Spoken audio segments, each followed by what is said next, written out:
and you know it's leading you down a dark road nobody ever dared to go. Thanks.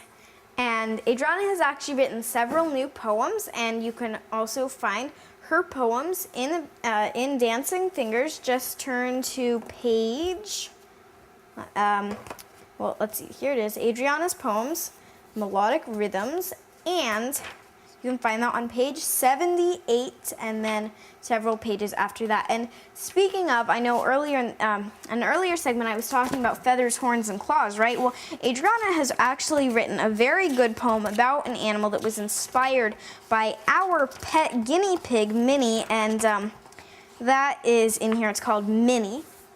And Adriana, will you read that? Soft golden hairs, more orange like a carrot, pure outer coat, carrying all the seasons, dark, black, eyes, sweet coal, midnight, tiny flecks of white, soft tongue, pink and small, always curious, her fall-colored body always dancing, filled with love, comfort, her pitter-patter of a heartbeat, drumming against my hand, everything about her is beautiful. Thanks. And Minnie is actually, a very sweet guinea pig. She's kind of like me in that she really likes eating food. And Adriana wrote about actually about her very well and very eloquently. So you can find Minnie and other poems by Adriana in Dancing Fingers, page 78 and on from there. And you can also find several of my poems, several hundred pages of my poems, or several decades of my poems. I'm not sure what you call tens of pages, but you can find all these poems here in Dancing Fingers, and you can get that at www.dorisvtalk.com. So I hope that you'll join me for our last segment, Stolen Goods.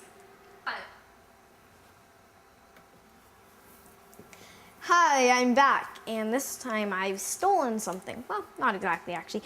I'm just going to be talking about stolen goods. And by this, I don't mean plagiarizing. No, I'm not actually going to dare to be teaching you about plagiarism. Actually, by stolen goods, I mean learning from the work of master poets.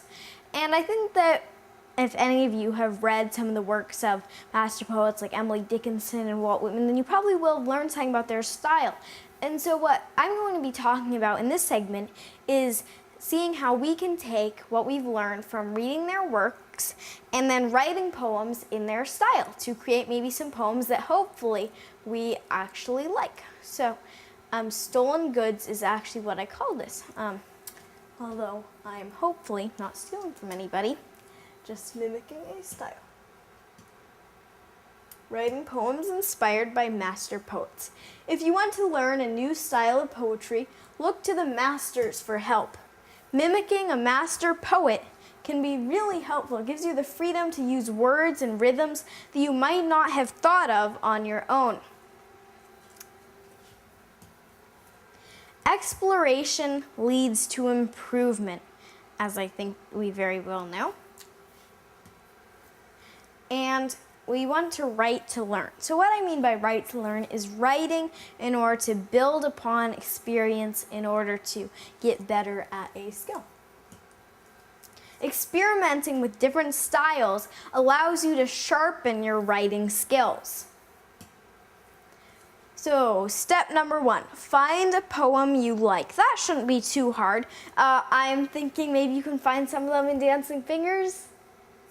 Okay, well, I'm not going to be offended if you want to use something else that's not Dancing Fingers. You can find thousands of different poems that I'm sure would be very good by Emily Dickinson, by Walt Whitman, by Wordsworth. You can really find tons of good poems out there. 2, ask questions about the poem setting. Where is the poem set? So, for instance, I have my poem Lunch in here. It's kind of a humorous one. It's set at a gross restaurant. So, if the setting is maybe more humorous, like a gross restaurant, or if it's more serious, like an empty and desolate wild moor. 3, ask questions about the poem's subject matter. So, if it's something more light, like a disgusting lunch, or something more heavy, like the consequences of war on mankind. Ask questions about what the poet chooses to write about. If it's something heavy and deep, then you can try to think of something heavy and deep for subject matter for your poem. If it's something light and maybe relaxing or humorous, think of something light and relaxing or humorous.